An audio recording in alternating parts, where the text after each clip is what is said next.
Anian magmadag-umon ug uwanon ang weekend nato mga kapuso nunot sa hanging habagat. Ug alang sa dugang weather update aniya si Joey Figuracion, weather specialist sa Pag-asa Visayas. Mayong hapon sa tanan, mao kani atong kinitakip po ang dagan sa panahon karong adlaw ug sumusunod na adlaw. Ang atong weather system karon nakapekto og padayon itong kining habagat o southwest monsoon, pero ang iyang epekto sa extreme northern Luzon na lang sa pagkakaron. Ug ang ITCC or Intertropical Convergence Zone nakapektar karon diri sa southern Mindanao. Ug diri sa Visayas wala kitay significant na weather system karon ug tungod niini ang atong masinating panahon maayo o generally fair weather o adto na lang kitay mga patak-patak nga pag-uwan or localized thunderstorms. For tomorrow, ang atong masinating panahon, maugyapon, may kainiton, o ang atong range of temperature diri sa Metro Cebu, o gikan sa 25 ngadto sa 32 degrees Celsius, o sa Bohol, from 26 to 32 degrees Celsius, sa Negros Oriental, 25 to 33 degrees Celsius.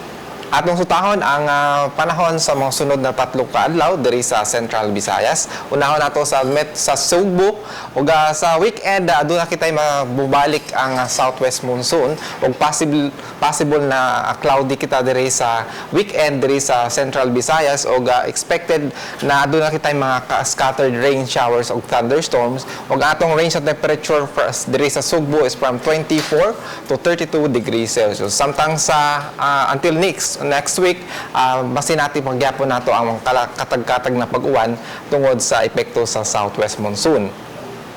Mauman sa Bohol province, expected na naduna sila masinati na katag-katag na pag-uwan o thunderstorms. Ang kainiton is from 24 to 32 degrees Celsius sa Saturday o sa Sunday and Monday.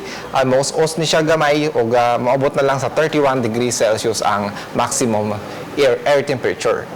Sa Negros Oriental ug sa Siquijor, apektado ng southwest monsoon ang Negros Oriental ug Siquijor ug ang masinati na may katag-katag na pag-uwan ug thunderstorms ug ang kainiton is from 24 to 31 degrees Celsius.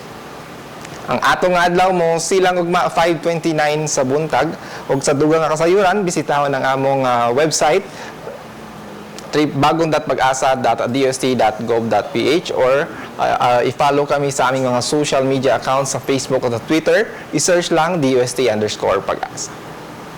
Makakaroon na atong kalambuan sa dagan sa panahon, gikan diri sa Pag-asa Mactan. Joey Figuracion, dagang salamat.